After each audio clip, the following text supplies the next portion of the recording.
It's Wellness Wednesday on E-Radio and joined as always on a Wednesday by Louw Breytenbach. We're doing the Louwdown on mental health. And today we're talking about COVID fatigue. Louw is going to tell us more. Hello, Louw.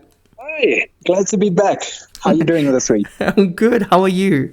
I am starting to get back into the rut of things. So, I think I told you just off air, I don't know whether it's going good or bad, but it's going, and that is the most important thing. As long as we keep on putting that one foot in front of the other one, that's the most important.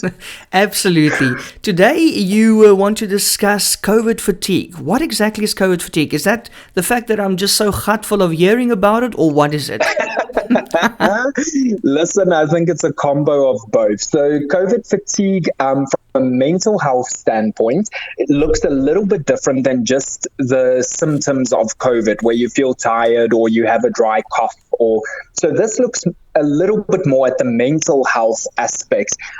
So what we had before COVID was this absolute thing where we thought we had control over the normal. We understood our daily lives. Everything was very much day-to-day living, and we had this illusion of the control that we had.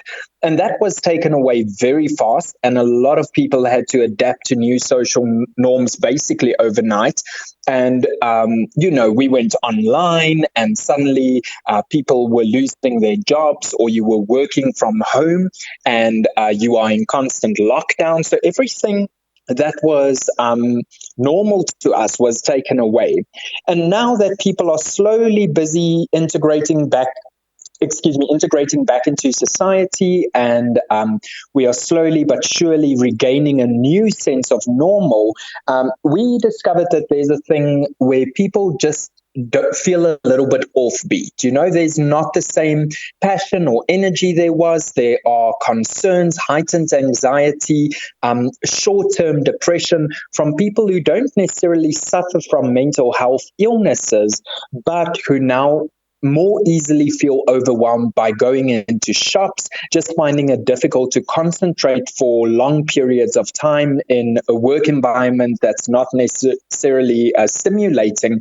And that short-term depression and short-term anxiety is what we refer to when we speak about COVID fatigue as a mental health symptom. So have you experienced it yourself? Listen, I've been tired since 2007. So I've like when Britney was done, I was there with her. Did you also shave your head? Recovered. Yes, see, I shaved my hair a couple of times during lockdown. I think all of us experience a form of the fatigue because there's no normal and there's no certainty. And while this lockdown has been a good time for reflection, just some research that I pulled up, it says about 35% of people that were surveyed by the World Health Organization and the CDC in the US said that they weren't back to a usual state of health, even though they have returned to work.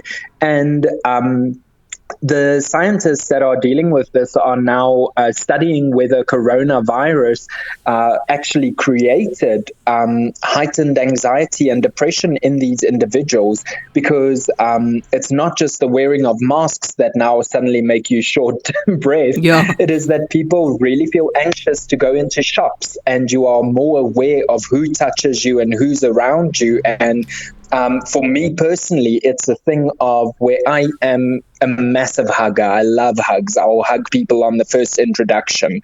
But now after lockdown, I am so scared to hug someone that I almost get a bit defensive when they are too close to me, or if someone in Woolworths stands too close to me, I give them the look, like the look that they need to distance. And the worst is if I see someone with a mask under their nose walking around like a twat, then I really get upset, and that's not a normal reaction. Usually, if you see someone else doing stupid, you would be like, oh, shame, man, that poor person.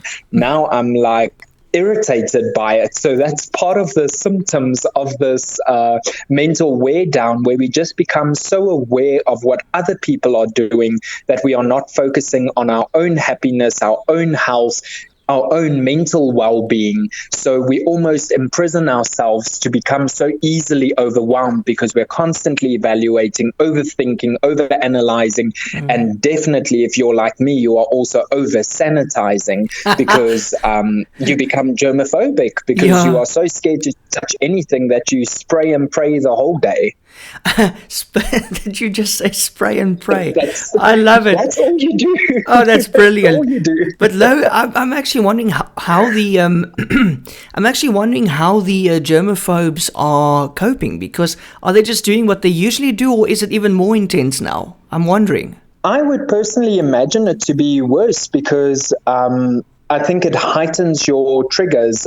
For me, with my OCPD, it's not so much germophobia, but it is organizing of things. And I've become a lot more obsessive about where things should stand and how we can clear pathways so that there's enough social distancing. So for me, I think coronavirus has just heightened that awareness, and the fact that you are now so overly aware of this germ living in your midst, or this plague, or this illness, or whatever we may call it, the fact that you are so overly aware of its existence gives it the power to control and trigger your mental health issues that are already at high alert levels just because of the severity of lockdown.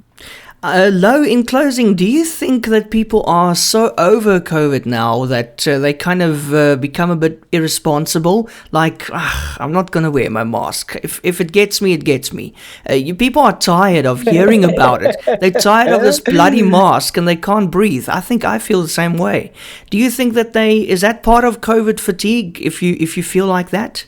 There is. And you know what the difficult thing about it is all of us are tired. All of us experience a point where we go, really, is this even helping? I wash my hands, I look after myself, and I just want to be over and done with this.